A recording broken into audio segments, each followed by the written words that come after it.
Dear student, back to back my channel self study teacher Guru में आपका हार्दिक स्वागत है। बच्चों, आज हम आप लोगों के लिए लेकर आए हैं क्लास 12th बायोलॉजी, जो 2023 में आपके पेपर में छपने वाला है, यानी 27 फरवरी। क्या है दिया है भैया? 27 फरवरी को पक्का छपेगा इसमें।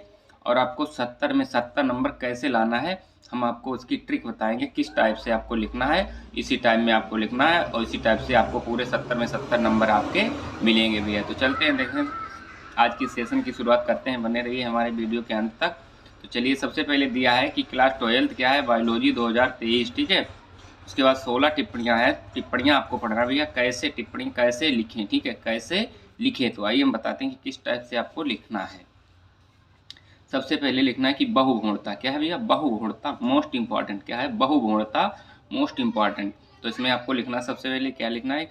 अब लिखना आपको इस हिसाब से कि बहुगुणता ल्यूवेनहॉक ने सन 1796 में इसका अध्ययन किया था। क्या किया था? इसका अध्ययन किया था। सामान्यतः एक ही भ्रूण में, सामान्यतः एक ही भ्रूण में एक ही बीज मिलता है। क्या मिलता है?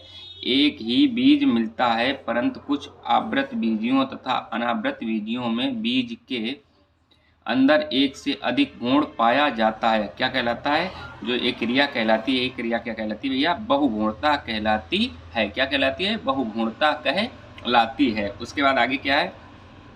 ये निम्न प्रकार की होती है। क्या? बहुगुणता निम्न प्रकार की होती है। क्या है भैया? बहुगुणता जो होती है क्या? निम्न प्रकार की होती है, ठीक है। कितने प्रकार की होती है? निम्न प्रकार की होती है। तो सबसे पहले इसमें आपको क्या पढ़ना है?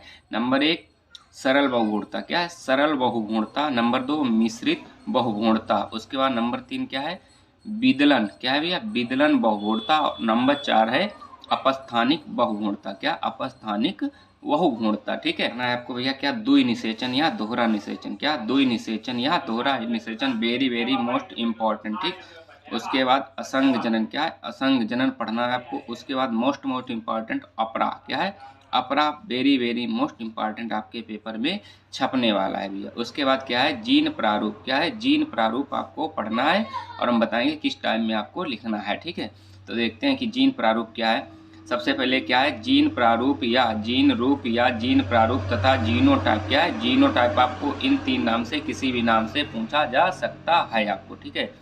तो अब आपको लिखना कैसे है कि किसी लक्षण की जीनी। क्या है? किसी लक्षण की जीनी अभिव्यक्ति। क्या? अभिव्यक्ति को जीन प्रारूप कहते हैं। क्या कहते हैं? जीन प्रारूप कहते हैं। जैसे लाल पुष्प वाले, क्या है? लाल पुष्प वाले पौधे का समयुग्म की जीन प्रारूप RRN, कैपिटल RR, जबकि विषम जीन प्रारूप कैपिटल R और स्मॉल r होता है। लंबे पौधों में यह कैपिटल T या कैपिटल T स्मॉल t हो सकता है। किसी किसी जीव का जीनोटाइप जीवन भर समान रहता है। क्या है? किसी जीव का जीनोटाइप जीवन भर समान रहता है भैया। क्या रहता है? समान रहता है, ठीक है। उसके बाद आपको पढ़ना है कि बैंक क्रॉस। क्या? Very very most important, bank cross पढ़ना है। उसके बाद भी आपको पढ़ना है क्या कि टर्नर सिंड्रोम। टर्नर सिंड्रोम क्या पढ़ है, इसको आपको पढ़ लेना है, वेरी वेरी मोस्ट इंपॉर्टेंट। उसके बाद भैया पढ़ना है आपको क्या है? जीन। क्या पढ़ना है? जीन, ठीक है, जीन पढ़ लेना है। उसके बाद भैया वेरी वेरी मोस्ट इंपॉर्टेंट आपको इसको पढ़ लेना है कि अपूर्ण प्रभाविता। क्या है? अपूर्ण प्रभाविता अथवा सह प्रभाविता। क्या? अपूर्ण प्रभाविता अथवा सह प्रभाविता, ठीक है। उसके बाद आपको पढ़ना है तप्त स्थल। क्या पढ़ना है? तप्त स्थल पढ़ना है।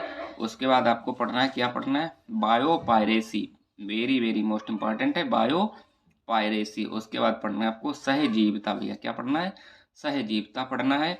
उसके बाद आपको पढ़ना है रेड डेटा। क्या है? रेड डेटा बुक, ठीक है, रेड डेटा बुक। और उसके बाद लास्ट में आपको पढ़ना है जीन चिकित्सा, वेरी वेरी मोस्ट इंपॉर्टेंट है। और सबसे अंत में भैया पढ़ना आपको क्या पढ़ना है? कैंसर, ठीक है। क्या पढ़ना है? कैंसर के बारे में आपसे पूछा जाएगा कि कैंसर क्या होता है। इससे आपको पूरा इसका लिखना है बायोडाटा, टिप्पणी आपको इसी से लिखना है, ठीक है। पढ़ना भी है, क्या पढ़ना है? सहजीविता। सहजीविता आपको हम दिखाते हैं कि कैसे क्या लिखना है। सहजीविता क्या है? सहजीविता इसे कहते हैं सैम्बलिंग, ठीक है। क्या कहते हैं? सहजीविता जीवों के बीच वह पारस्परिक क्रिया है जिसमें संबंध के दोनों जीवों को एक दूसरे से लाभ होता है, सहजीविता कहलाता है। क्या कहलाता है? सहजीविता कहलाता है। यह एक धनात्मक अंतः क्रिया है। क्या है भैया? यह एक धनात्मक अंतः क्रिया है। ठीक है, इसमें टू टाइप्स ऑफ किसके? सैम्बिशस। क्या है? सैम्बिशस। टू टाइप्स आर सैम्बिशस या सहजीवता। Number 1 विकल्पी सहजीवता, number 2 अविकल्पी सहजीवता। सबसे पहले अविकल्पी सहजीवता देख लीजिए। इसमें क्या है? इसमें दो प्रकार के जीव एक साथ रहते हैं परंतु वे स्वतंत्र रूप से भी जीवित रहने में सक्षम है। ठीक है, जैसे साइकस कोरैलराइड जड़ में नील हरित शैवाल, ये दोनों साथ साथ रहते हैं। उसके बाद दूसरा है भैया अविकल्पी सहजीवता। क्या है? अविकल्पी सहजीवता। इसमें जीवित रहने के लिए दो जीवों को साथ साथ रहना पड़ता। अविकल्पी में क्या है? दो जीवों को साथ साथ रहना आपस में पड़ता है, जैसे लाइकेन और शैवाल। ठीक है, ये अल्प विकसित हो सकती हैं। उदाहरण के तौर पे मैं आपको बता रहा हूँ कि मगरमच्छ व उसके मुंह से जोंक को खाने वाले चिड़िया या दीर्घकालीन भी हो सकते हैं। एग्जाम्पल, लाइकेन में पाई जाने वाली परस्परता। क्या पाई जाती है भैया?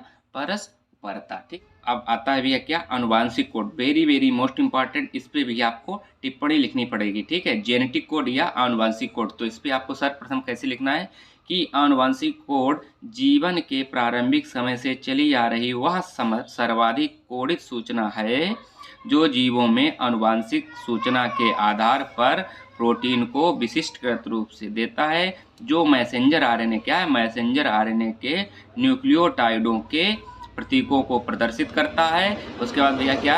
mRNA। क्या है? इसके बाद है भैया आपका क्या है? mRNA यानी मैसेंजर आरएनए अणु पर उपस्थित 3 क्षारकों का एक समूह जो एक एमिनो अम्ल को पहचानता है। यही प्रक्रिया जेनेटिक कोड कहलाती है। ठीक है, क्या कहलाती है भैया? जेनेटिक कोड कहलाती है। उसके बाद वही निषेचन वेरी मोस्ट इम्पॉर्टेंट है, जो आपको शॉर्ट नोट्स लिखना आएगा। ठीक है, तो इसमें क्या है? द्वि निषेचन कैसे लिखेंगे? इसमें पराग नलिका में जनन कोशिका विभाजित होकर दो नर युग्मकों बनाते हैं। क्या है? दो नर युग्मक बनाते हैं। पराग नलिका नर युग्मकों को भ्रूण कोश में पहुंचाती है।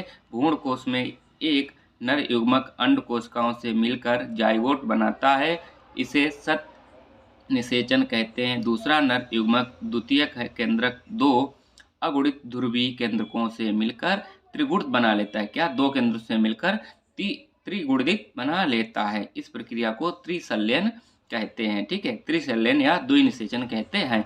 आवृतबीजी पौधों में संयुग्मन तथा त्रिसंलयन के सम्मिलित रूप को द्विनिषेचन कहते हैं। ठीक है, वीडियो अच्छा लगा हो तो लाइक शेयर एंड सब्सक्राइब अवश्य करें। Thanks for watching.